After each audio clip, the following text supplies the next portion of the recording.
I've got goosebumps. The hairs on the back of my neck are standing up. A party atmosphere for Motogp's biggest celebration as we mark our Great Championship's latest milestone. Grand Prix 1000 about to get underway. Here's to the next 1000. Who will make Luca Marini on that front row of the grid? History about to be made then here in Le Mans. It's full throttle, lights out, and we're underway for our 1000th Grand Prix. Bagnaia got a really good launch away from pole position. So did Jack Miller's on the inside of Marquez. Bucking and weaving with Alex Rins on his inside, so a disaster for Brad Binder early on here. No significant progress made by him. It's Marquez then that leads here in France as he chases a fourth Motogp win here in Le Mans. Well, Martin was having a look at the inside of Bagnaia into garage there. So Marquez, the race leader, the only man in the top six that stands right now who's got that yellow band in Michelin hard front tyre on, and he will not be having any worries about tyre temperature, tyre pressure. Miller's going for here. I just wonder, this is Miller thinking about his front tyre temperature and pressure in the group. He got in hot, didn't he? He ran in a little bit wide there. Marquez not going to give this lead up with that one hell of a fight. Yeah, you pass Marc Marquez, you better make sure you're making ready. Is it going to be the block pass? Just park that KTM now in the middle of that chicane. They'll all bunch up behind the Australian now, but Miller hits the front for the first time. Miller's making it very, very clear that he feels he's got the pace to lead this Grand Prix from the front. Very, very impatient, hasn't he?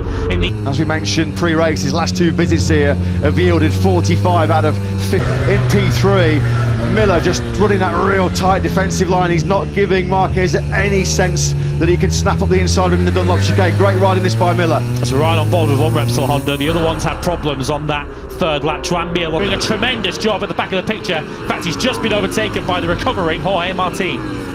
Yeah, some of the big hitters out of the sprint then yesterday are really suffering, aren't they, early on here in the main Grand Prix. Brad Binder over the line, he's clawed his way back up into the point scoring place. His fourth came over the line 11th place, he's dropped down to 13th, so something's happened on this lap because Fabio Quartararo has lost place to Aleix Espargaro, Anthony Gianantonio. Oh, contact! Vignales gone down!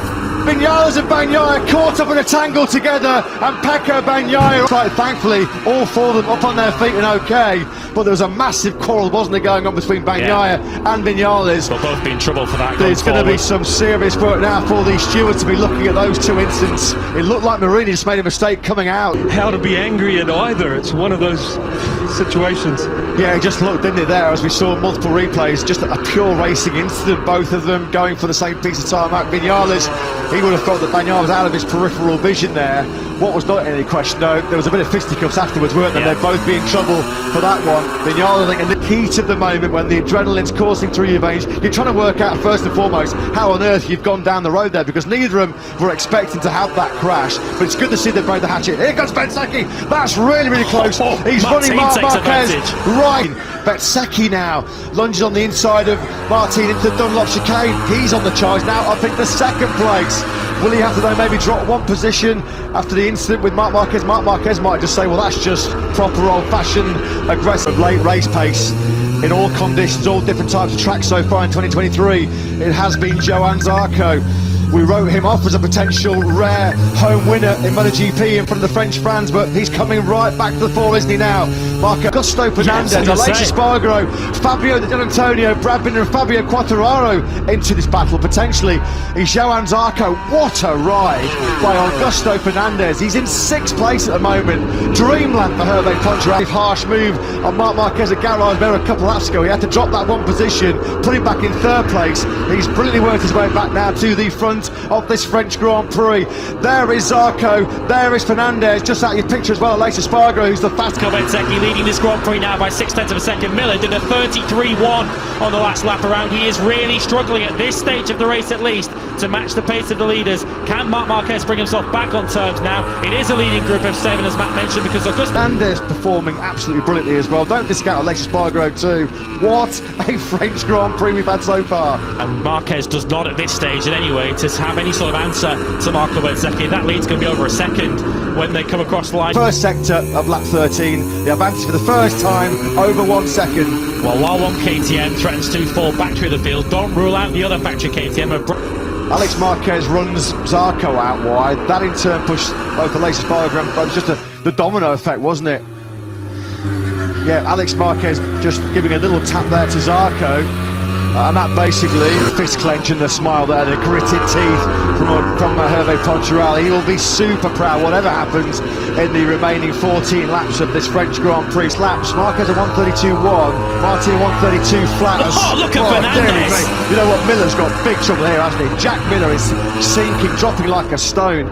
Nothing he can do here, Miller. I just wonder what's going on there with the Aussie, whether it is front around another half-second quicker than Marc Marquez. If anyone's got the pace to potentially close down or at least keep up with Marco Bezzecchi, it's Jorge Martin running in third place. He did his personal best of 132.065, but Bezzecchi is just the battle then for 6th, 7th and 8th. Jack Miller, who's continuing to struggle, he's lapping in the 133s, a 33.4 for him last time around. He's coming under reeling off personal best laps, but he can't do anything about this man. Well, Bezzecchi's just been superb. For the first time though, he was actually a shade quicker than Marco Bezzecchi on that last lap. Bezzecchi's able to lap pretty comfortably in the high 131s, but Marc Marquez started lap 18 of 27. Aleix Espargaro has now passed Jack Miller. He got through on the previous lap. Aleix Espargaro now up into the top 6, and surely it's only a matter of time before Brad Binder does the same. You feel Binder's got the pace to potentially go a lot further than just past his teammate. Of course, remember, it's the crystal clear choice. He suffered on the medium, that's why he dropped down to the soft today, but it just has not worked out, has it?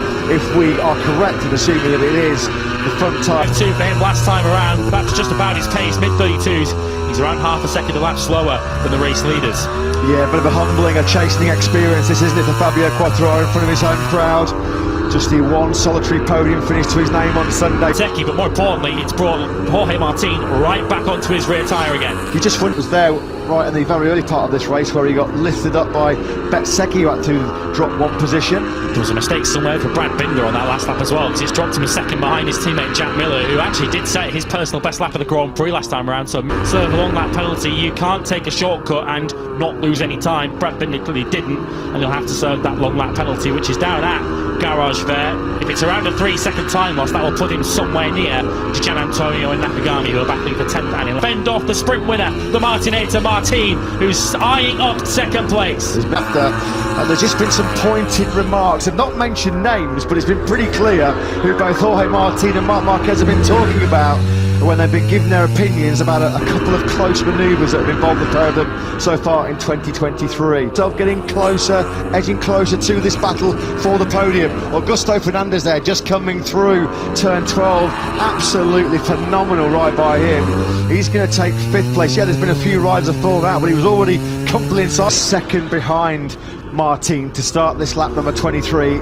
His podium hopes, his dream home podium hopes, running out of time, isn't he, the Frenchman, the 32-year-old. He has tasted home Prosecco here before. At this stage, fastest rider on track actually last time around was Aleix Espargaro, who does fancy 2 seconds is his advantage as we start lap 24. It's all eyes, our full focus on this battle that continues to rage. Look at Marquez, he is wringing the neck out of that Repsol Honda.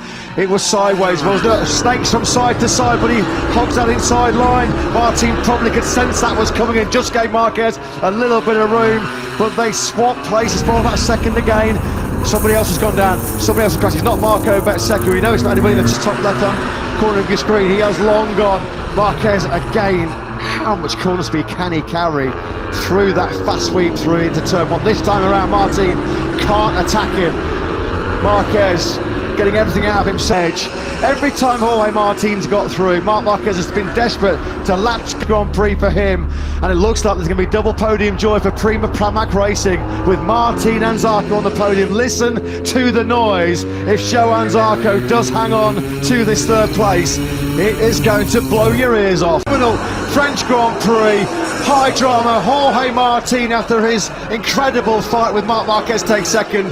Johan Zarco does take a home podium. The French fans absolutely love that special. But how proud must he be of his rookie, Augusto Fernandez, who's been doing a very fine job up until now. 4th place in what is just his 5th MotoGP start. And these are